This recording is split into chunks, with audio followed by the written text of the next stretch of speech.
آپ کو یاد ہوگا کہ غزوہ فتح کے موقع پر ایک عورت نے چوری کی تھی، تو لوگ بہت گھبرا گئے، اور وہ قریش کی عورت تھی. تو حضرت اسامہ سے کہا گیا کہ وہ سفارش کریں. جب حضرت اسامہ نے آپ سے گفتگو کی تو آپ کے چہرہ مبارک کا رنگ تبدیل ہو گیا اور کہا کہ تم اللہ کی حدود کے بارے میں مجھ سے سفارش کرنے آئے ہو. تو حضرت اسامہ ڈر کے کہنے لگے، اللہ کے رسول صلی اللہ علیہ وسلم میرے لیے بخشش کی دعا کیجیے، یعنی میں نے واقعی ٹھیک نہیں کیا ایک غلط کام کے لیے آپ کو کہہ کے. شام ہوئی تو رسول اللہ صلی اللہ علیہ وسلم نے سب کو اکٹھا کیا، خطاب کیا، اللہ کی تعریف کرنے کے بعد فرمایا، اما بعد، تم میں سے پہلے لوگ اسی لیے ہلاک ہوئے کہ ان میں سے اگر کوئی معزز شخص چوری کرتا تو وہ اسے چھوڑ دیتے، کوئی کمزور چوری کرتا تو اس پہ حد جاری کرتے. اللہ کی قسم جس کے ہاتھ میں محمد صلی اللہ علیہ وسلم کی جان ہے، اگر فاطمہ بنت محمد بھی چوری کر لے تو میں اس کا بھی ہاتھ کاٹ ڈالوں. پھر رسول اللہ صلی اللہ علیہ وسلم نے اس عورت کے بارے میں حکم دیا، اس کا ہاتھ کاٹا گیا. پھر اس عورت نے سچی توبہ کر لی، شادی بھی کر لی. حضرت عائشہ کہتی ہیں کہ اس کے بعد یہ عورت میرے پاس آیا کرتی تھی، اگر اسے کوئی ضرورت ہوتی تو میں آپ صلی اللہ علیہ وسلم کو بتا دیتی، یعنی اس کی ضرورت بھی پوری کی جاتی تھی. یاد رکھیے، جہاں کہیں بھی کوئی حدود نافذ ہوئی اس کے بعد اس شخص سے نفرت نہیں کی گئی، اس کو بالکل ایک نارمل عام انسان کی طرح اس کی مدد کی جاتی رہی. اسی طرح جب آپ صلی اللہ علیہ وسلم نے قریش کو تبلیغ کی، لوگوں کو تبلیغ کی، تو آپ نے اپنی بیٹی کو بھی اس میں انکلوڈ کیا. جب یہ حکم نازل ہوا وَأَنذِرْ عَشِيرَتَكَ الْأَقْرَبِينَ، اپنے قریبی رشتہ داروں کو ڈرائیے، تو آپ نے ایک ایک کر کے قریش کے قبیلے کو بلایا اور فرمایا، اے بنو فلاں، آپ اپنے آپ کو جہنم کی آگ سے بچاؤ. حتیٰ کہ آپ نے اپنی بیٹی کا نام لے کے فرمایا کہ اے فاطمہ، تم اپنے آپ کو جہنم کی آگ سے بچاؤ، میں تمہارے لیے کسی چیز کا مالک نہیں ہوں، البتہ قرابت داری کا جو تعلق ہے اس کی تری میں تم تک پہنچاتا رہوں گا، یعنی میں تم سے دنیا میں صلہ رحمی کرتا رہوں گا، تمہارے حقوق دیتا رہوں گا، لیکن آخرت میں کام نہیں آؤں گا.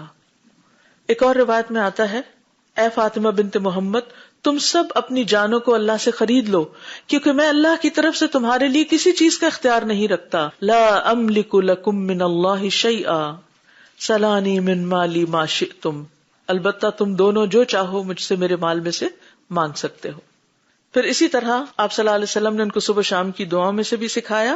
حضرت انس کہتے ہیں کہ رسول اللہ صلی اللہ علیہ وسلم نے حضرت فاطمہ سے فرمایا، تمہیں کیا چیز مانے ہے کہ تم سنو جس کی میں تم کو وصیت کرتا ہوں، یعنی کیا مشکل ہے، کیا تم یہ نہیں کر سکتی؟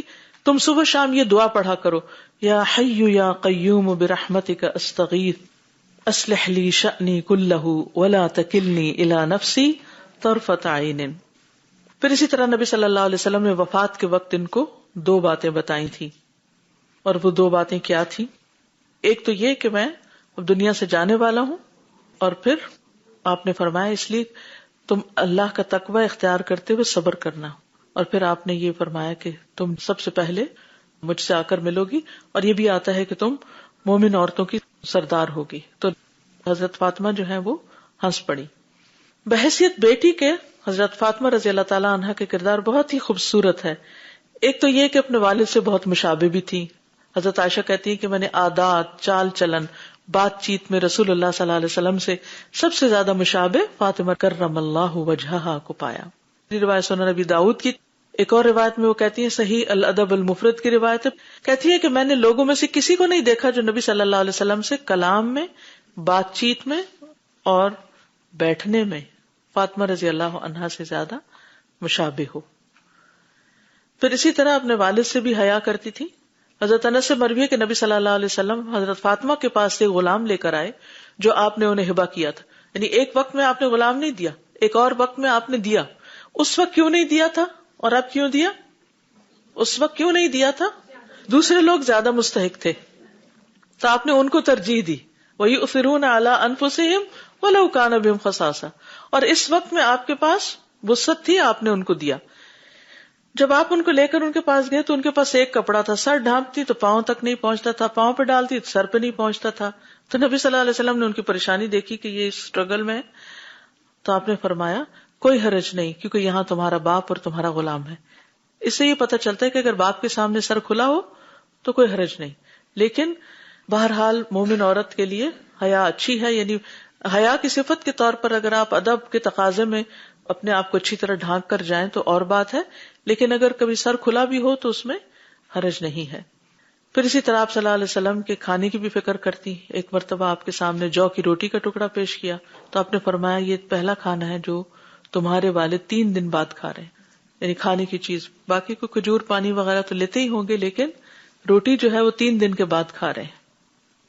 پھر اسی طرح سفینہ ابو عبد الرحمن سے مروی ہے کہ ایک آدمی نے حضرت علی کی دعوت کی اور ان کے لیے کھانا تیار کیا، ان کے گھر بھیج دیا. تو حضرت فاطمہ نے کہا اگر ہم رسول اللہ صلی اللہ علیہ وسلم کو بھی بلا لیں تو آپ بھی ہمارے ساتھ کھا لیں، کیونکہ ان کو یہ تھا کہ شاید آپ نے نہ کھایا ہو. تو اس سے بھی آپ اندازہ لگا سکتے ہیں کہ شادی کے بعد بھی وہ آپ صلی اللہ علیہ وسلم کی فکر کرتی تھی. حالانکہ آپ کی ازواج بھی تھیں، لیکن انہوں نے یہ نہیں کہا کہ آپ کا تو اپنا گھر ہے تو سب ہی از ٹیکن کیئر آف. نہیں، ہر ایک کا اپنا اپنا مقام ہوتا ہے، اور یہ صرف ایک کیئر کی بات ہوتی ہے. بعض اوقات دوسرے کے پاس سب کچھ ہو سکتا ہے، لیکن دوسرے کو پوچھ لینا، اس سے کیا ہوتا ہے کہ وہ ایک احساس ہوتا ہے نا کہ دوسرے کو خیال ہے ہمارا. پھر اسی طرح آپ کی خدمت کرنے والی بھی تھی. فتح مکہ کے سال جب آپ نہانے کے پانی کی طرف گئے تو حضرت فاطمہ نے آپ کے لیے پردہ تان دیا، پھر آپ نے کپڑا لے کر جسم پر لپیٹ لیا بعد میں نہا کر. پھر آپ کی خوشی میں خوش ہوتی تھی. ایک دفعہ نبی صلی اللہ علیہ وسلم کی کچھ ازواج نے حضرت فاطمہ کو نبی صلی اللہ علیہ وسلم کے پاس بھیجا. اس وقت آپ حضرت عائشہ کے ساتھ تھے، تو آپ نے ان کو آنے کی اجازت دی. آ کر کہنے لگی کہ آپ کی دوسری بیویوں نے مجھے آپ کے پاس بھیجا ہے کہ آپ ابو قحافہ کی بیٹی کے معاملے میں ہم سے انصاف کریں. یعنی حضرت عائشہ کو آپ بہت توجہ دیتے ہیں، ان سے بہت محبت کرتے ہیں، تو ہمیں بھی ایکولی یعنی اس طرح کا معاملہ کریں. تو حضرت عائشہ کہتی کہ میں اس وقت خاموش تھی، میں نے کچھ نہیں کہا کہ رسول اللہ صلی اللہ علیہ وسلم نے ان سے فرمایا اے میری چھوٹی بیٹی، کیا تم اس سے محبت نہیں کرتی جس سے میں محبت کرتا ہوں؟ انہوں نے کہا کیوں نہیں؟ پھر آپ نے فرمایا پھر اس سے محبت کرو. حضرت عائشہ نے کہا کہ جب حضرت فاطمہ نے یہ جواب سنا تو کھڑی ہو گئی اور واپس ازواج کے پاس گئی، اور جو کچھ انہوں نے رسول اللہ صلی اللہ علیہ وسلم سے کہا اور جو آپ نے فرمایا جواب میں وہ جا کے سب بتا دیا. تو کہنے لگی ہمیں لگتا ہے کہ تم نے ہماری طرف سے کچھ صحیح ترجمانی نہیں کی، یعنی ہماری بات پوری طرح نہیں پہنچائی، لہذا آپ دوبارہ جاؤ اور رسول اللہ صلی اللہ علیہ وسلم کو ہماری بات اچھی طرح پہنچاؤ. تو وہ کہنے لگی کہ اب میں آپ سے اس بارے میں کبھی بھی بات نہیں کروں گی، یعنی تم لوگوں کا یہ میسج لے کے کبھی نہیں جاؤں گی، کیونکہ آپ نے بتا دیا تھا نا کہ مجھے عائشہ سے محبت ہے تو تم بھی محبت کرو. مطلب یہ تھا کہ اس کے بعد اس قسم کی بات نہ ہو، کیونکہ اگر آپ کوئی اور طرح ڈیفینڈ کرتے نہیں میں تو ایسا نہیں کرتا، ویسے وہ جا کے کہتی، پھر وہ کہتی نہیں جا دیکھو یہ بات کرو نا، پھر وہ ایک سلسلہ شروع ہو جائے. آپ نے وہیں دروازہ بند کر دیا، بات ختم. یہ بھی ایک بہت بڑی سکل ہوتی ہے، اس طرح کے جھگڑوں کو نپٹانا اور اس طرح کی باتوں کو کلوز کر دینا. اس طرح کی گفتگوؤں کی کلوزنگ بہت ضروری ہے، خصوصاً لوگوں کے درمیان جب جھگڑے اور شکوے اور فتنے ہو جائیں. ایک بات کی اور بات ختم، اس بات کو بار بار دہرانا نہیں چاہیے، کیونکہ کچھ چیزیں ایسی ہوتی ہیں، کچھ انسانی جذبات ایسے ہوتے ہیں کہ جن کو آپ کبھی بھی سیٹسفائی کر ہی نہیں سکتے.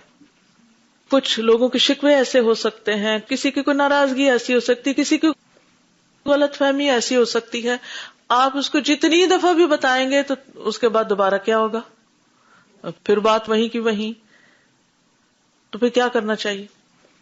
ایسے موضوعات پر بات زیادہ نہیں کرنی چاہیے، کیونکہ اس کا حل کچھ نہیں، کیونکہ یہ انسانی جذبات بڑی عجیب چیز ہے، اور پھر انسان کے دل میں بعض اوقات کوئی جو خیال آ جاتا ہے نا، اس کو اتنی آسانی سے بندہ نکال نہیں سکتا. تو اس وقت انسان اپنا موقف واضح طور پر بیان کر دے اور اس کے بعد بات ختم. پھر اسی طرح وہ نبی صلی اللہ علیہ وسلم کی ناراضگی کی فکر کرنے والی بھی تھی، یعنی آپ کی خوشی میں خوش ہوتی تھی اور آپ کی ناراضگی میں فکر مند ہوتی تھی. جب آپ نے وہ پردہ لٹکایا جو منقش تھا اور جو پتا چلا کہ نبی صلی اللہ علیہ وسلم کو پسند نہیں، تو آپ نے پوچھا کہ پھر مجھے اس کا کیا کرنا چاہیے، اور اس کو نکال دیا کہ جو چیز میرے باپ کو پسند نہیں میں نہیں کروں گی.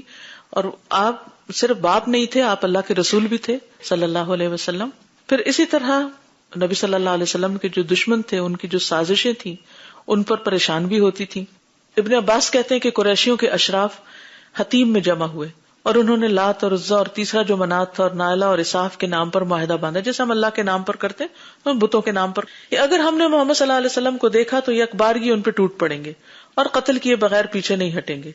آپ صلی اللہ علیہ وسلم کی بیٹی فاطمہ روتی ہوئی آپ کے پاس آئی اور کہا ان قریشی سرداروں نے آپ پر معاہدہ کیا ہے کہ جہاں بھی آپ کو دیکھیں گے یکبارگی حملہ کر کے آپ کو قتل کر دیں گے، اور ان میں سے ہر آدمی آپ کے خون میں سے اپنے حصے کا فیصلہ کر چکا ہے۔ آپ نے فرمایا میری بیٹی وضو کے لیے پانی لاؤ۔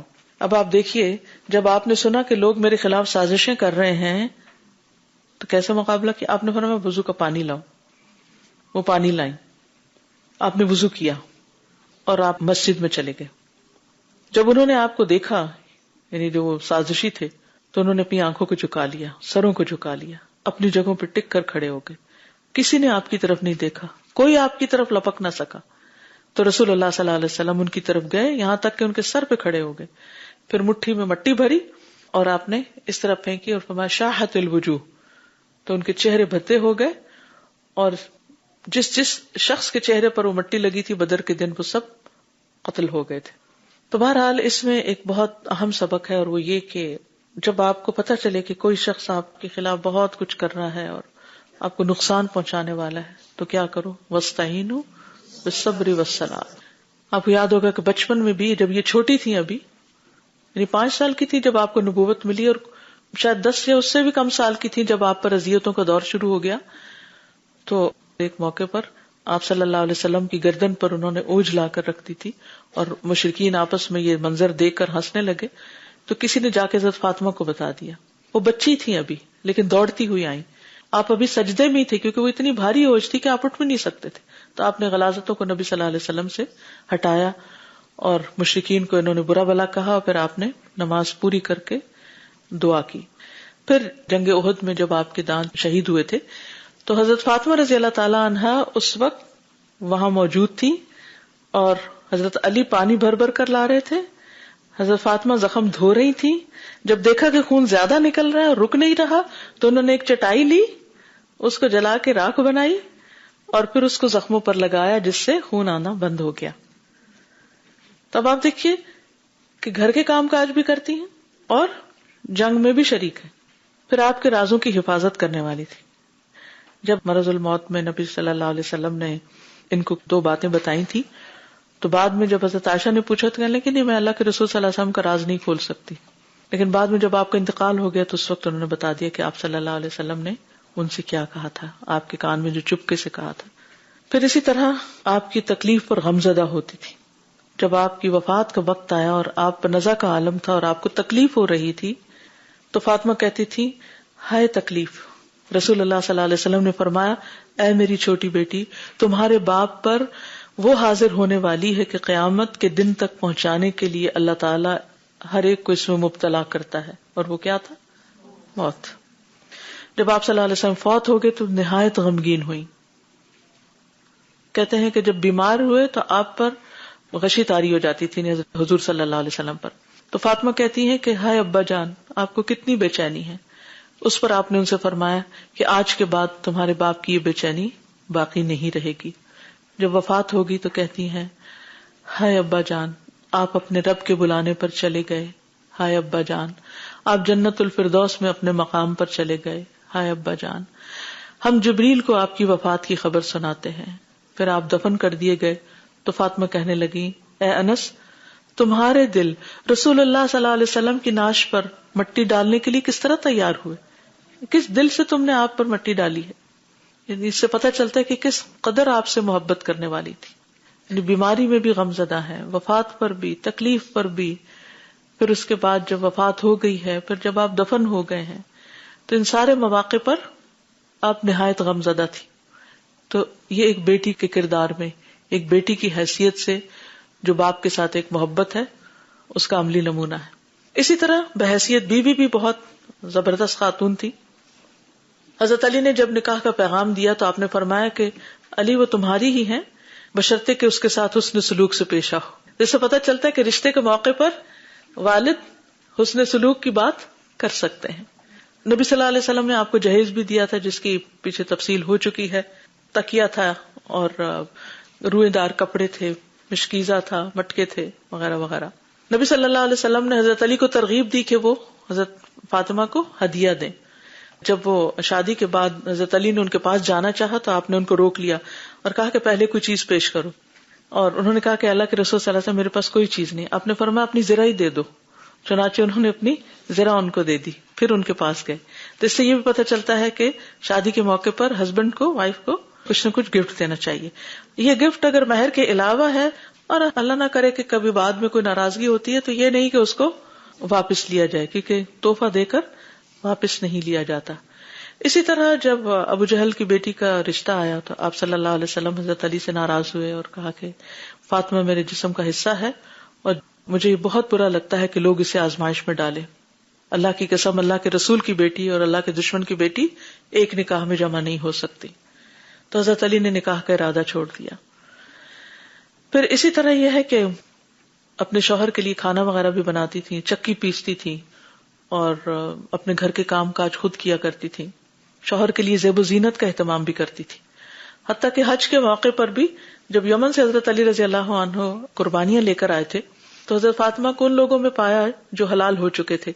حضرت فاطمہ نے رنگین کپڑے پہن لیے تھے, سرما لگا لیا تھا. تو اس پر حضرت علی تھوڑا سے حیران ہوئے, تھوڑی ناگواری کا بھی اظہار کیا اور پوچھا کہ تمہیں کس نے اس کی اجازت دی ہے, یعنی حج کا موقع ہے. اب آپ دیکھیے کہ حج کے موقع پر جب سب کچھ ہو جاتا ہے اور عید کا دن ہوتا ہے تو بھی لوگ بس احرام ہی چڑھائے رکھتے ہیں کہ نہیں, جب تک خانہ کعبہ کا طواف نہیں ہو جائے گا تو ہم حلال نہیں ہوں گے. اور وہاں عید کے موقع پر بھی اچھے کپڑے نہیں پہنتے. تو حضرت فاطمہ نے کیا کیا تھا کہ جب سارے ریچولز پورے ہو گئے تو اچھا لباس بھی پہنا. تو حضرت علی کو تھوڑا سا اعتراض ہوا کہ یہ اس موقع پر, حالانکہ انہی کے لیے سب کچھ کیا تھا. تو وہ کہتے ہیں کہ میں حضور صلی اللہ علیہ وسلم کے پاس گیا اور ان کو فاطمہ کے بارے میں بتایا اور غصہ دلایا کہ دیکھیں انہوں نے سرما بھی لگا لی اور کیسے کپڑے پہن لی. تو میں نے آپ کو بتایا کہ مجھے یہ کام ناگوار گزرا ہے. وہ کہنے لگی کہ مجھے ابا جان نے حکم دیا, اور آپ صلی اللہ علیہ وسلم سے جب پوچھا گیا تو آپ نے فرمایا وہ سچ کہتی ہے, وہ سچ کہتی ہے. آپ نے حضرت فاطمہ کی طرفداری کی. پھر یہ کہ شوہر کی ناراضگی میں پریشان بھی ہوتی تھی. ایک مرتبہ جب حضرت علی ناراض ہو کے چلے گئے اور مسجد میں جا کے سو گئے, نبی صلی اللہ علیہ وسلم آئے, پوچھا کہاں ہیں, پتہ چلا کہ وہ گھر سے خفا ہو کے چلے گئے. تو آپ صلی اللہ علیہ وسلم ان کے پیچھے چلے گئے اور جا کر ان کو پیار سے ان کے جسم پر جو مٹی لگی تھی اس کو ہٹایا اور کہا ابو تراب اٹھو, ابو تراب اٹھو. پھر اسی طرح بحیثیت ماں کے بھی بہت اچھی ماں تھی اور گھر کے کاموں میں بہت محنت کرنے والی تھی. بچوں کی بھوک کے باوجود حلال حرام کی فکر کرنے والی تھی. ایک مرتبہ حضرت علی رضی اللہ تعالیٰ عنہ حضرت فاطمہ کے پاس آئے تو حضرت حسن اور حسین رو رہے تھے. پوچھا کیوں رو رہے ہیں؟ بتایا گیا کہ بھوک کی وجہ سے رو رہے ہیں. حضرت علی جو ہی باہر نکلے تو بازار میں ایک دینار پڑا ان کو ملا. وہ حضرت فاطمہ کے پاس آئے اور انہوں نے بتایا تو انہوں نے کہا کہ جاؤ فلاں یہودی کے پاس اور وہاں سے آٹا لے آؤ. وہ جب یہودی کے پاس پہنچے اور آٹا خریدنے لگے تو یہودی نے کہا کہ آپ اس شخص کے داماد ہیں جو کہتے ہیں میں اللہ کا رسول ہوں؟ تو انہوں نے کہا کہ ہاں.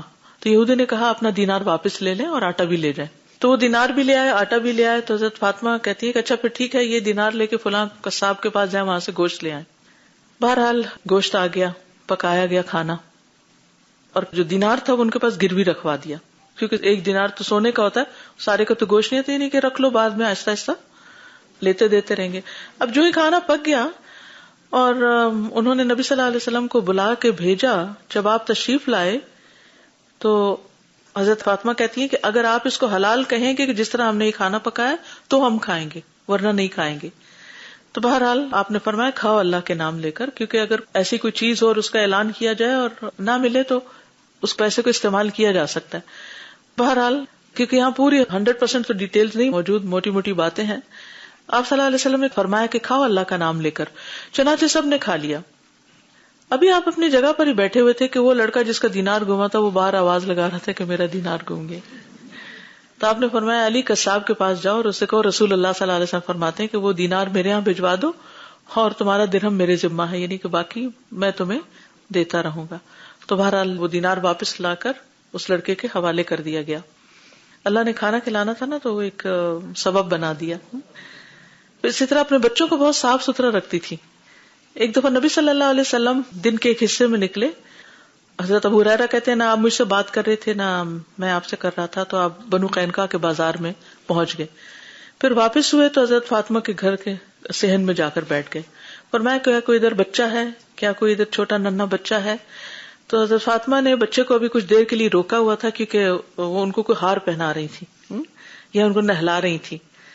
تو حضرت حسن دوڑتے ہوئے آئے تو آپ نے انہیں گلے سے لگا لیا، ان کو پیار کیا اور کہا اللہم احببہ واحب من یحبہ، اللہم احببہ، اللہ آپ ان سے محبت کیجئے اور جو ان سے محبت کرے اس سے بھی محبت کیجئے۔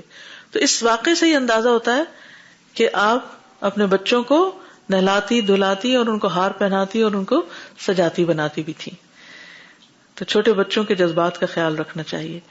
اور نبی صلی اللہ علیہ وسلم کی وفات کے چند ماہ بعد ان کا انتقال ہو گیا تھا، تقریباً 6 ماہ کے بعد۔ وفات سے پہلے ان کو غسل کے لیے اپنے پردے کی بہت فکر تھی۔ حضرت اسماء جو تھی ان سے کہنے لگی کہ مجھے وہ بہت برا لگتا ہے جو عورتوں کے ساتھ کیا جاتا ہے کہ نہلاتے وقت یعنی میت کے غسل کے وقت ان کے اوپر ایک پتلا کپڑا ڈال دیا جاتا ہے جس سے ان کے سارا جسم جو ہے وہ نظر آنے لگتا ہے۔ یعنی پتلا کپڑا جو ہوتا ہے جب پانی اس پہ پڑتا ہے تو کیا ہوتا ہے، چپک کے اس کے اندر سے بھی سب کچھ دکھنے لگتا ہے۔ تو اسماء نے کہا کہ اللہ کے رسول صلی اللہ علیہ وسلم کی بیٹی، کیا میں آپ کو وہ چیز نہ بتاؤں جو حبشہ والے کرتے ہیں؟ انہوں نے پھر تر کھجور کی شاخیں منگوائیں، ان کو دوہرا کیا اور ان کو جھکا دیا اور ان پر کپڑا ڈالا، یعنی ذرا سا وہ اٹھ گیا۔ حضرت فاطمہ نے کہا یہ کتنا اچھا اور خوبصورت کام ہے، اس کے ذریعے سے مرد اور عورت کا فرق پتہ چل جائے گا، پھر اس کے ذریعے سے عورت پہچانی جائے گی کہ عورت کی میت ہے۔ یعنی جب کفن بھی پہنایا جائے تو اس وقت بھی اگر آس پاس کچھ ہو، کپڑا اوپر اٹھا ہوا ہو۔ پھر کہا کہ جب میں فوت ہو جاؤں تو صرف تم اور علی مجھے غسل دیں اور میرے پاس کوئی نہ آئے۔ تو ایسے ہی ہوا، جب وہ فوت ہوئی تو حضرت علی رضی اللہ عنہ نے اور حضرت اسماء نے ان کو غسل دیا۔ یہاں سے اس بات کی بھی تردید ہو جاتی ہے کہ جو لوگ کہتے ہیں کہ جب عورت فوت ہو جاتی ہے تو پھر اس کے شوہر کو اس کا چہرہ نہیں دیکھنا چاہیے۔ ان سے ایک حدیث بھی مروی ہے ترغیب و ترہیب میں، حضرت فاطمہ کہتی ہیں رسول اللہ صلی اللہ علیہ وسلم نے فرمایا میری امت کے بدترین لوگ وہ ہوں گے جو نعمتوں میں پالے جائیں گے، طرح طرح کے کھانے کھائیں گے، رنگا رنگ کپڑے پہنیں گے اور گفتگو میں بے احتیاطی کریں گے۔ یعنی دنیا کی تو بڑی نعمتیں ان کو میسر ہوں گی لیکن بات کرتے وقت وہ جو دل میں آئے گا بولتے چلے جائیں گے۔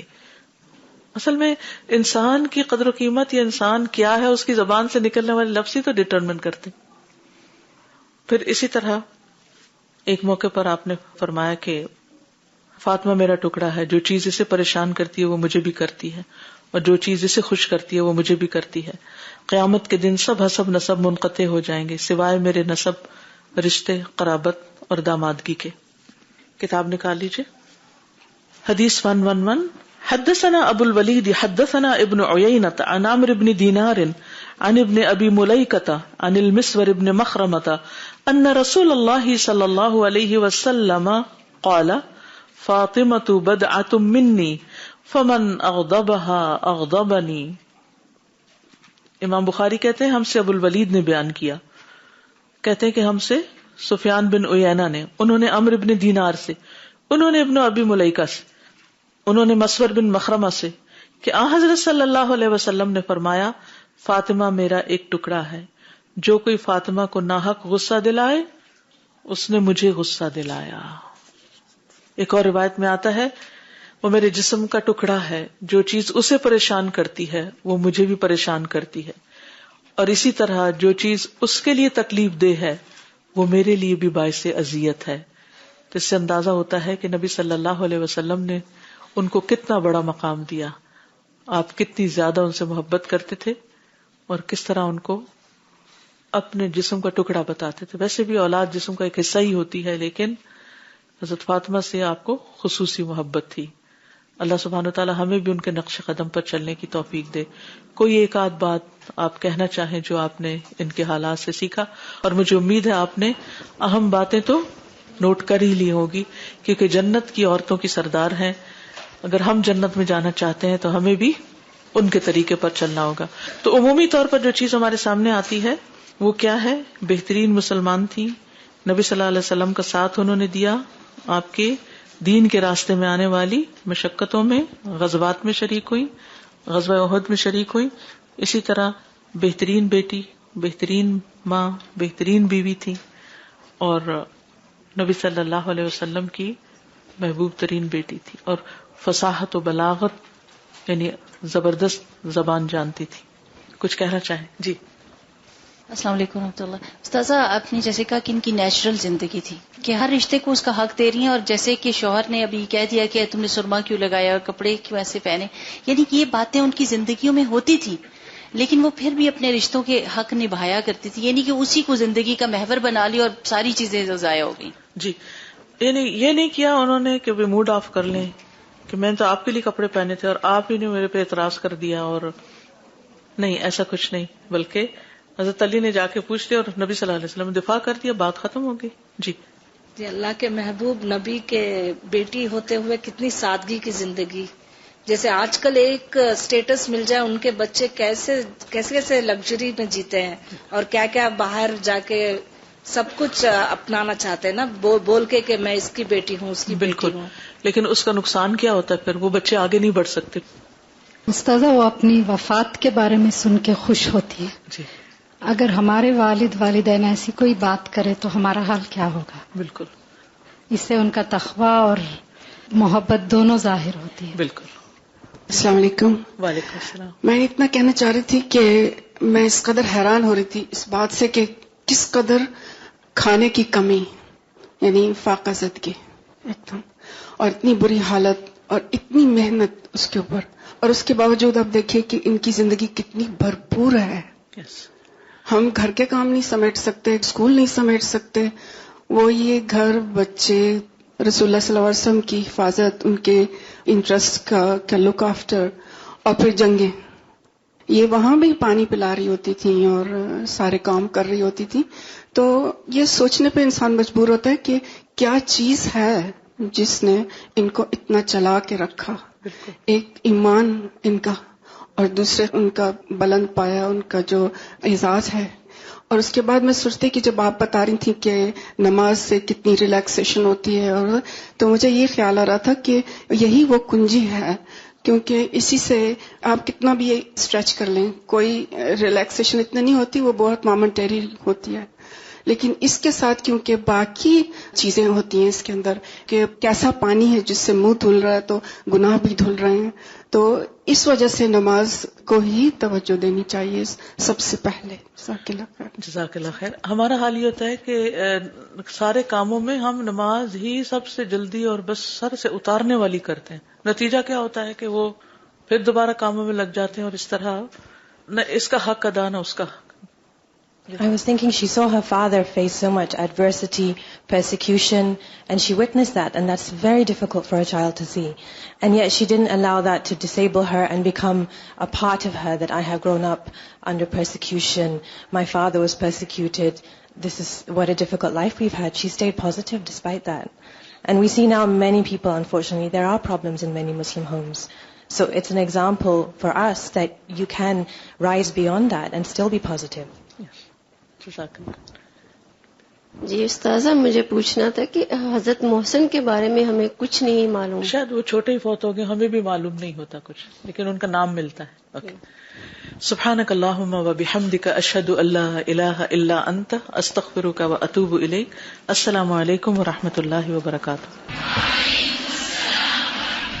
اللہم صل علی محمد وعلى آل محمد كما صليت على إبراهيم وعلى آل إبراهيم إنك حميد مجيد. اللهم بارك على محمد وعلى آل محمد كما باركت على إبراهيم وعلى آل إبراهيم. إنك حميد مجيد.